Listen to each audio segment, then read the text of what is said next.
नमस्कार दोस्तों, एक बार फिर से आप सभी दोस्तों का आपके अपने YouTube चैनल पर बहुत बहुत स्वागत है। दोस्तों आज जो दिन भर की फटाफट बड़ी खबरें, मुख्य समाचार सामने निकल के आ रहे हैं दोस्तों, एक एक करके चलेंगे। तमाम बेहद बड़ी अपडेट्स आप तक आगे इसी वीडियो के माध्यम से पहुंचाएंगे।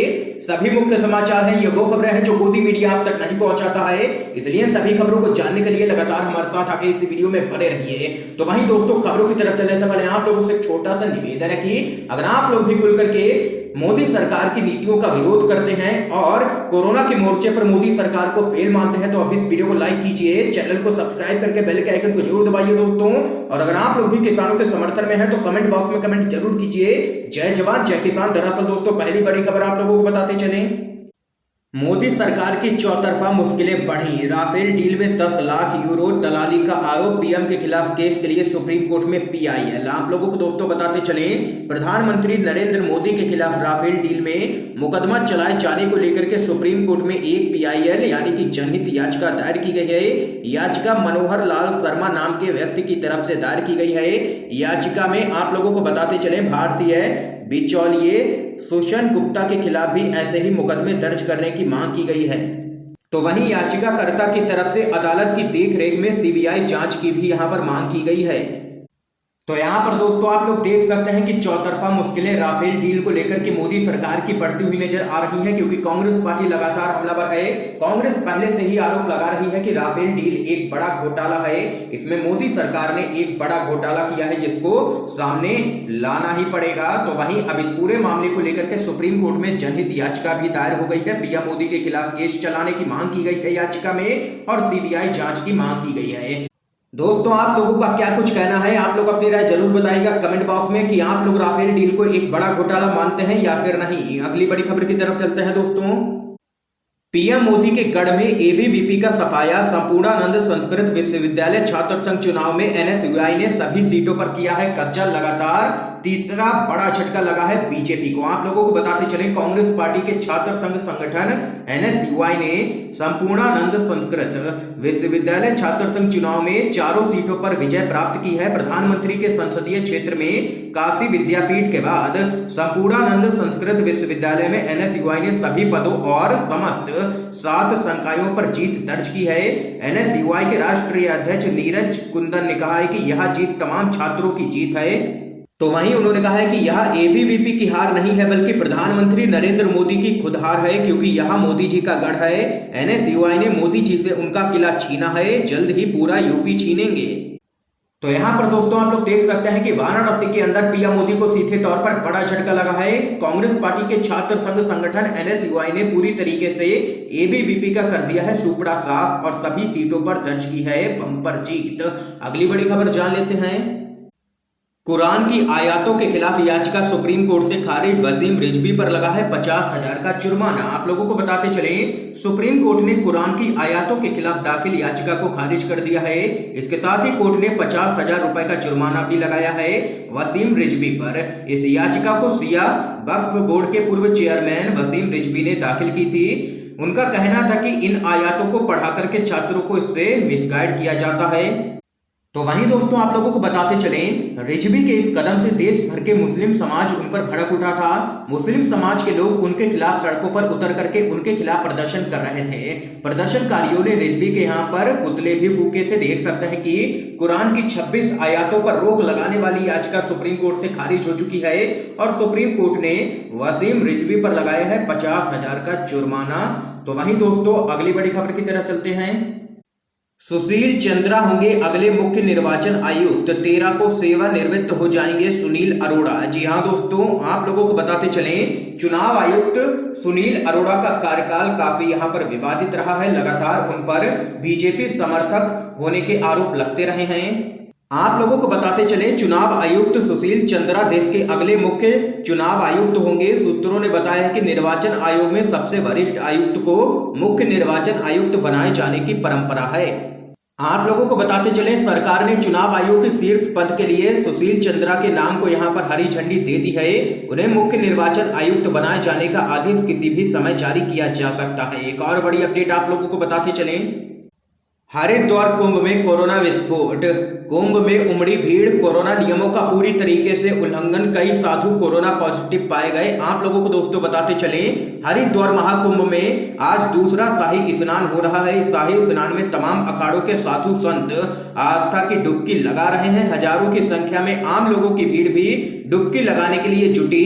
तो वहीं आप लोगों को दोस्तों बताते चले, भीड़ होने की वजह से कई जगहों पर कोरोना प्रोटोकॉल के नियम भी पूरी तरीके से यहां पर ध्वस्त नजर आए। ना सोशल डिस्टेंसिंग का पालन हुआ और ना ही कोई मास्क लगाए नजर आया। यहां पर देख सकते हैं कि हरिद्वार कुंभ में उमड़ी है भारी भीड़ और यहां पर कई साधु कोरोना पॉजिटिव पाए गए हैं। देश भर में लगातार कोरोना दिन पर दिन बढ़ता हुआ नजर आ रहा है और अब यहां पर हरिद्वार से ये बड़ी अपडेट सामने निकल के आई है।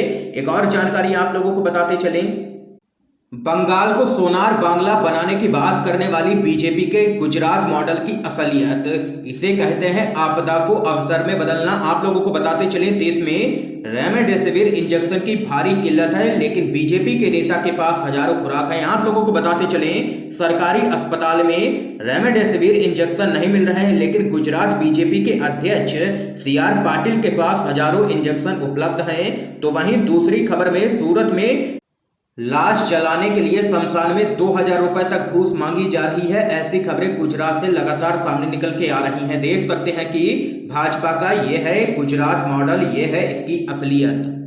दोस्तों, आप लोगों की क्या कुछ राय है जरूर बता सकते हैं कमेंट बॉक्स में कि आप लोग भी गुजरात मॉडल को पूरी तरीके से खोखला मानते हैं या फिर नहीं। एक और बड़ी अपडेट जान लेते हैं, किसान आंदोलन, सरकार न्योता भेजेगी तो बात करेंगे। टिकैत बोले, जहां रुकी थी वहीं से होगी शुरू वार्ता। आप लोगों को दोस्तों बताते चलें, भारतीय किसान यूनियन के राष्ट्रीय प्रवक्ता ने कहा है कि सरकार यदि संयुक्त किसान मोर्चा को वार्ता का न्योता भेजेगी तो मोर्चा उस पर विचार करेगा। सरकार से वार्ता वहीं से शुरू होगी जहां पर 22 जनवरी को रुकी थी। तीनों ही काले कृषि कानूनों की वापसी, MSP के लिए कानून पर ही बात होगी और किसी मुद्दे पर बात नहीं होगी।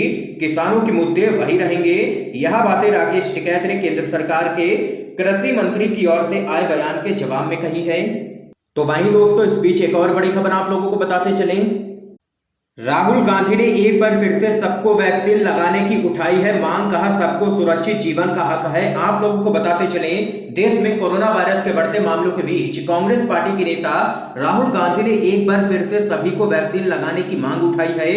उन्होंने ट्विटर पर एक वीडियो शेयर करते हुए लिखा है कि कोरोना वैक्सीन देश की जरूरत है, आप भी इसके लिए अपनी आवाज बुलंद कीजिए। सबको हक है सुरक्षित जीवन का। तो वहीं कांग्रेस महासचिव प्रियंका गांधी ने मोदी सरकार पर हमला बोला है। उन्होंने ट्वीट करके कहा कि क्योंकि सबके लिए वैक्सीन जुमला ना बने, क्योंकि सरकार इवेंट से ज्यादा जनता पर ध्यान दे, क्योंकि सबको जानने का हक है कि PM केयर के नाम पर इकट्ठा फंड कहां खर्च हो रहा है, क्योंकि वैक्सीन बाहर भेजने की बजाय सरकार हर भारतीय को वैक्सीन देने पर ध्यान लगाए।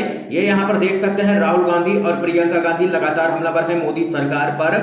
अगली बड़ी खबर आप लोगों को बताते चलें, उत्तर प्रदेश में दलित वोटों को साधने में जुटे अखिलेश यादव, सपा बनाएगी बाबा साहेब वाहिनी। आप लोगों को दोस्तों बताते चलें, उत्तर प्रदेश के विधानसभा चुनाव 2022 में साल भर से भी कम का समय बचा हुआ है। इस बीच आप लोगों को बताते चलें, उत्तर प्रदेश में सियासी बिसात बिछाई जाने लगी है। सूबे की सत्ता में दोबारा से वापसी को लेकर के सपा के मुखिया अखिलेश यादव की नजर BSP सुप्रीमो मायावती के वोट बैंक पर है। आप लोगों को बताते चलें, सपा के प्रमुख अखिलेश यादव ने 14 अप्रैल को संविधान निर्माता बाबा साहेब डॉक्टर भीमराव अंबेडकर की जयंती को दलित दिवाली मनाने का ऐलान किया है। सपा कार्यकर्ता व नेता के पार्टी कार्यालय और अपने घरों, सार्वजनिक स्थलों पर दीप जलाकर के बाबा साहब को यहां पर नमन करेंगे।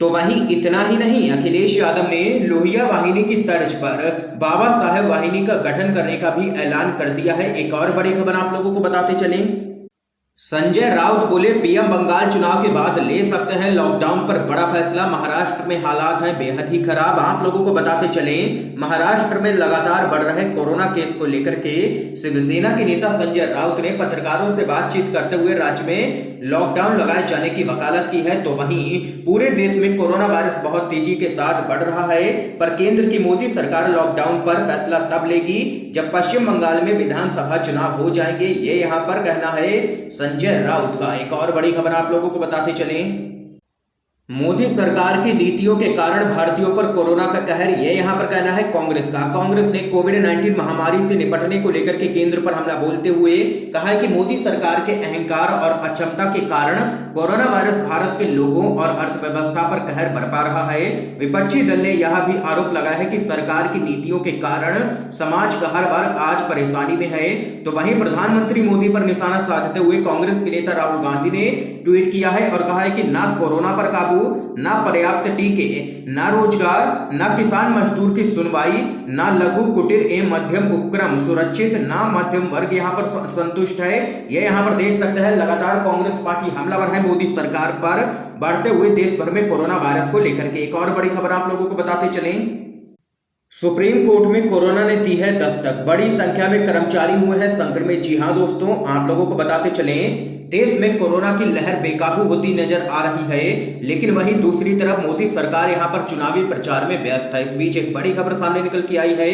अब कोरोना की जद में सुप्रीम कोर्ट के भी कई कर्मचारी आ गए हैं। रिपोर्ट के अनुसार कोर्ट के करीब 50% कर्मचारी कोरोना की चपेट में आ चुके हैं। ताजा हालात के बाद अब कोर्ट में मामलों की सुनवाई जज वीडियो कॉन्फ्रेंसिंग के जरिए घर से ही करेंगे।